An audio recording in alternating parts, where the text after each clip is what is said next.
দেখতে পাচ্ছ আমরা এখন প্লাইসিং করছি এই অপটিক ফাইবার এখন জয়েন করব প্লাইসিং মেশিনে। আচ্ছা এই যে আচ্ছা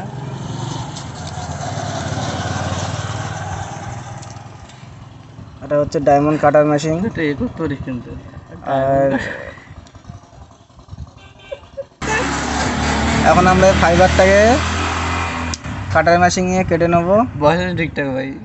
এখন ফাইবারটা এবার কাটিং হবে, একদম অ্যাকুরেট ফিনিশিং কাটিং দিতে হবে। এই যে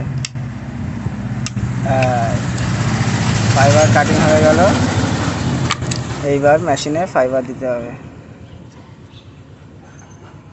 ফাইবার দিচ্ছে মেশিনে,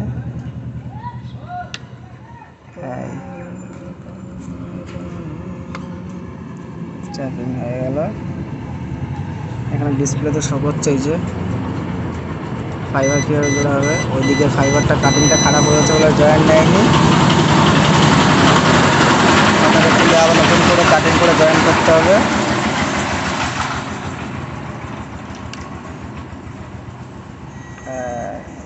এই ফাইবারটাকে আবার ভালো করে নতুন করে ফ্রেশ করে উপরে কভারটাকে পরিষ্কার করে এই অ্যালকোহল দিয়ে, এই যে মুছছে অ্যালকোহল,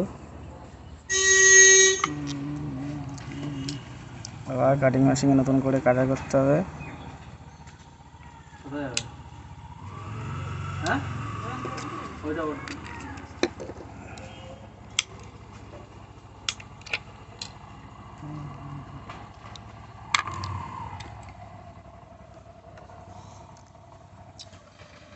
আমি তো শুধু ভয়েস আউট করলাম, পরে ভয়েস কভার করতে হবে মিডিয়াতে। আমার এত কেন বলছিস কেন? ভিডিওর পর ভয়েস অ্যাড করে দেবো। জয়েন নেবে যে দুটো ফাইবার, দুদিক থেকে অ্যাডজাস্ট হচ্ছে, জয়েন্ট হয়ে গেছে। ফাইবার জয়েন হয়ে গেছে, কিন্তু হালকা দাগ মেরেছে নিচে, এটার জন্য প্রবলেম হতে পারে। সেট মেরে দেবো, দাগ আর নেবে না। এই যে সেটিং আছে, ঠিক আছে।